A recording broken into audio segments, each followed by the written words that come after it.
Our people say blood makes you related, but loyalty is what makes you family. In the village of Ufoma, there lived two brothers.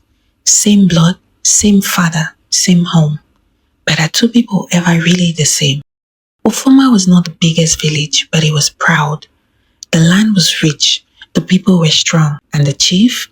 The chief was the man the whole region respected. He had built Ufoma with his own hands, with sacrifice, with discipline, with blood, and he believed that everything he built would be carried forward by his two sons. The chief had two sons and he loved them both, but the village could see something that he could not, that the two boys were growing into two completely different men. He called them his two hands, his right and his left. He always said a man needs both hands to be complete. What he did not know was that one hand was already reaching for something it had no right to take. Tita was the firstborn, and he carried the weight quietly. He did not boast. He did not need to. When he walked through the village, people stepped aside, not from fear, but from respect. He trained with the warriors every morning before the sun was fully up. He settled disputes between neighbors without raising his voice.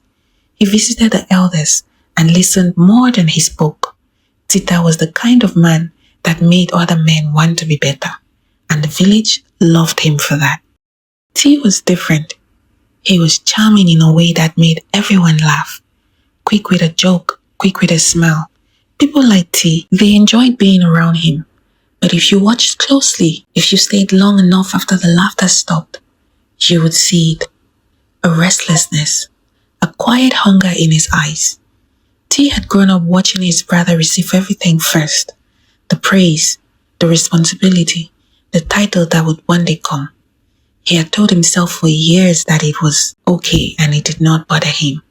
But the body does not lie.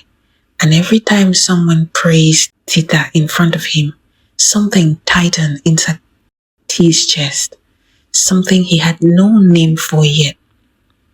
But do not misunderstand. These two brothers loved each other. Tita would have walked into a fire for T. He protected him as a child.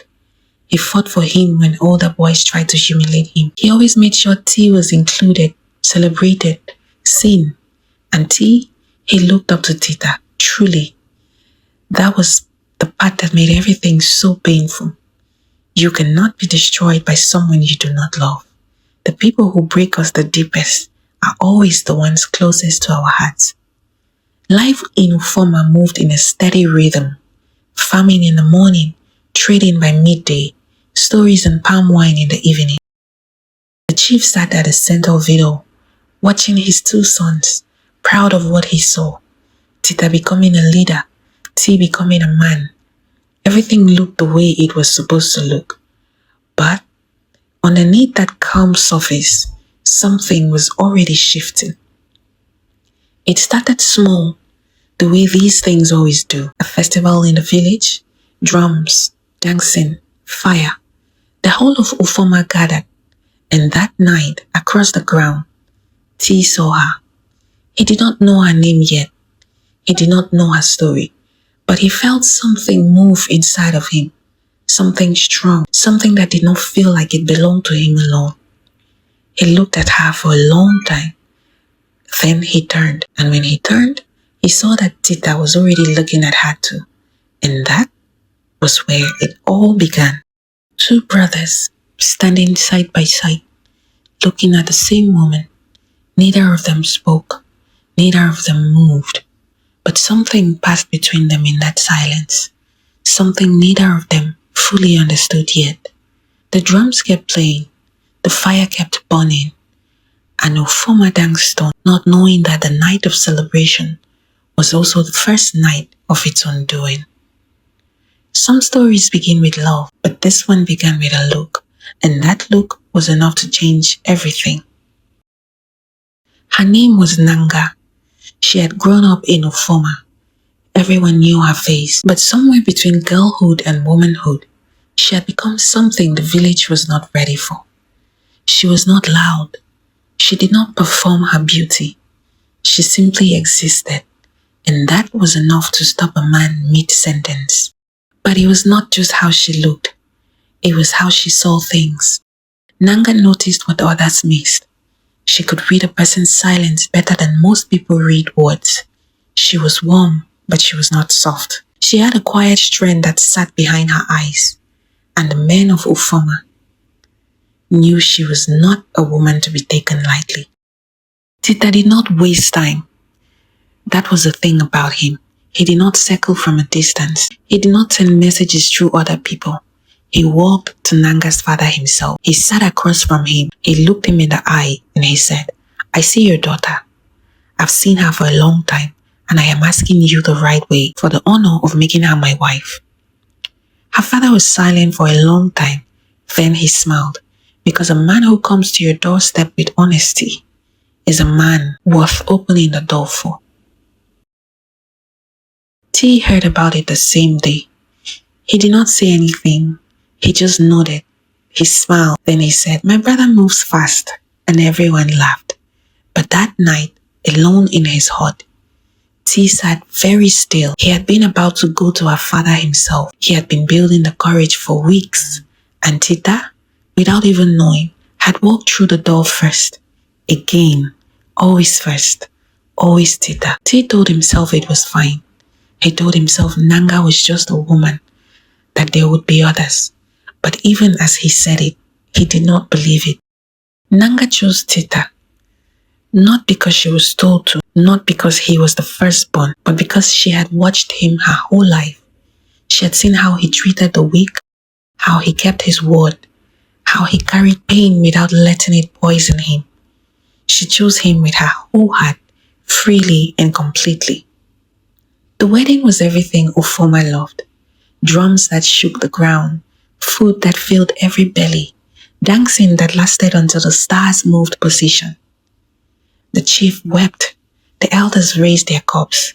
The village celebrated like it was their own child getting married. And T was there for it all, laughing the loudest, dancing the hardest, pouring the wine, making the toast. He was the perfect brother. He wore the role like a mask, and nobody looked close enough to see what was underneath. That night, when the fire burned down to ashes, when the drums went quiet, when everyone went home to their families, T sat alone outside his hut. No music now, no laughter, no performance, just silence and the sound of his brother's celebration still echoing in the distance. He had smiled through every moment of that wedding, every toast, every dance, every time Nangah looked at Tita like he was the only man alive. He had smiled and smiled and smiled until something inside of him, quietly, without any warning, broke. After the wedding, life in Ufoma continued. Tita and Nangah built their home together. Their love was not the loud kind. It was steady, warm, like a fire that does not rage but never goes out. And T continued to be the good brother. He visited, he helped, he showed up.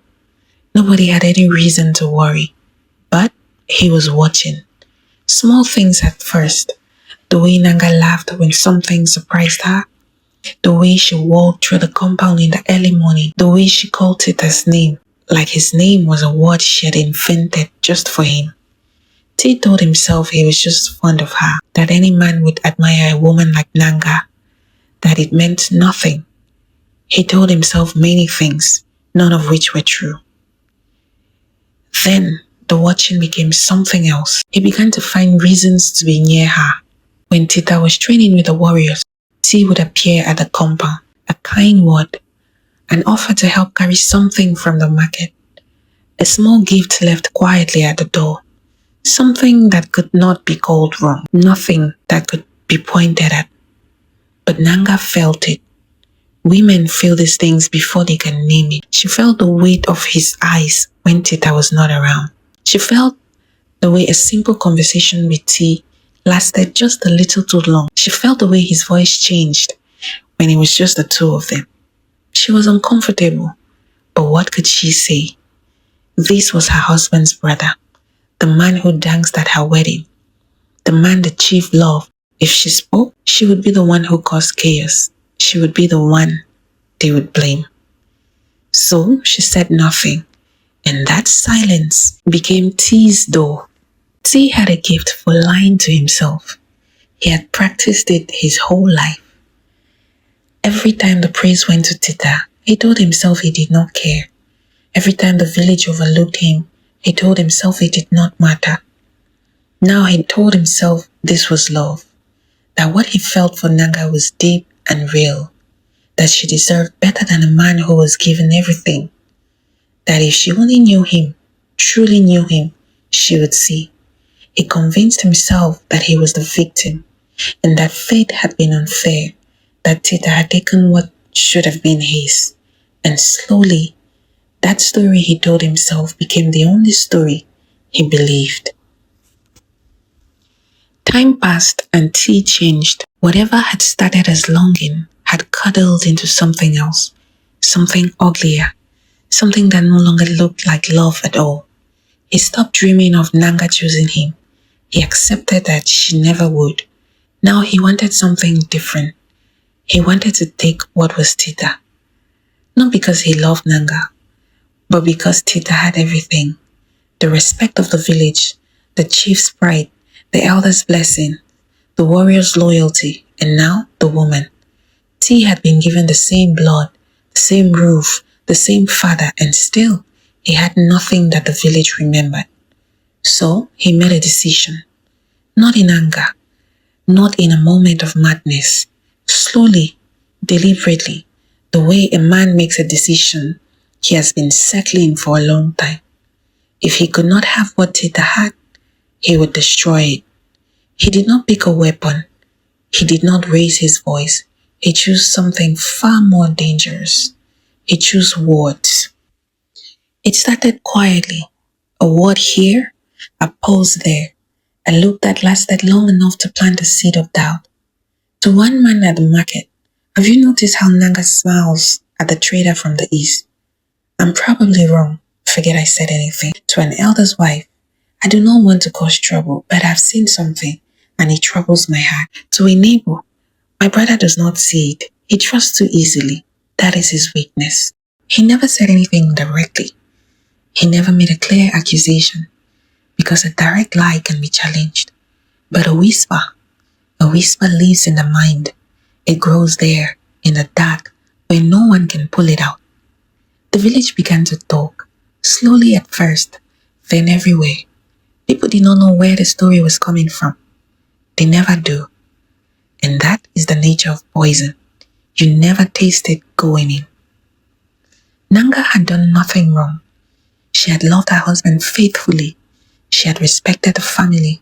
She had kept her silence even when she felt uncomfortable, because she did not want to be the one to broke what was whole. And now, without knowing, she was being dismantled. Her name was being passed around Ufoma like something dirty. Her character was being questioned by people who had eaten at her table. Her loyalty was being doubted by a village that had danced at her wedding. And the man doing it was the man sitting at her husband's fire, calling him brother, smiling at his face. Tita did not know yet, and Nangah did not know yet, but the trap had been set and the poison was already moving. And in Ufoma, a lie spoken softly is still a blade. But he who digs a pit for others will one day measure its depth himself.